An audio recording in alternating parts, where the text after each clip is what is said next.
Hii ni Mkupa TV. Hakikisha unakuwa mtu wa kwanza kabisa kupata taarifa mbalimbali za kitaifa, kimataifa, burudani na michezo kwa kuwa mtu wa kwanza kusubscribe, kucomment, kushare pamoja na kulike Mkupa TV kwenye ukurasa wa YouTube.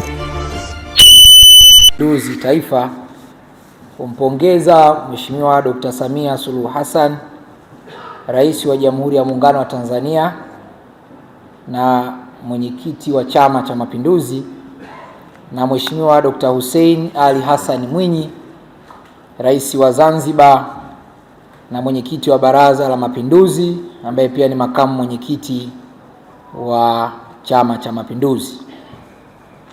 Sisi wajumbe wa Baraza Kuu, kwa kuzingatia ibara ya 5 ya Katiba ya CCM ya mwaka 1977 inayoeleza kwamba nia na madhumuni ya CCM katika ibara ya 5 ibara ndogo ya kwanza ni kushinda katika chaguzi wa serikali kuu na serikali za mitaa Tanzania bara na Zanzibar, na kuunda na kushika dola ya serikali kuu, serikali za mitaa pamoja na serikali ya mapinduzi ya Zanzibar.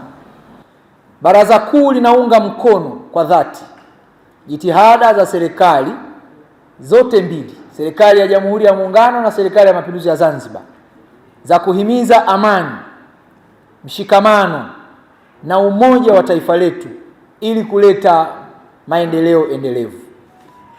Jumuiya ya wazazi itaendelea kuwa mstari wa mbele katika kukijenga Chama cha Mapinduzi na kuwa sauti ya kuzisemea na kuzifafanua kazi nzuri zinazofanywa na zitakazoendelea kufanywa na serikali ya Jamhuri ya Muungano wa Tanzania na serikali ya Mapinduzi Zanzibar.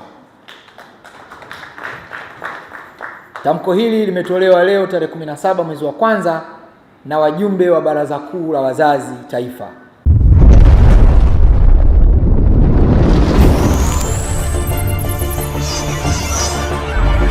Hii ni Mkupa TV. Hakikisha unakuwa mtu wa kwanza kabisa kupata taarifa mbalimbali za kitaifa, kimataifa, burudani na michezo kwa kuwa mtu wa kwanza kusubscribe, kucomment, kushare pamoja na kulike Mkupa TV kwenye ukurasa wa YouTube.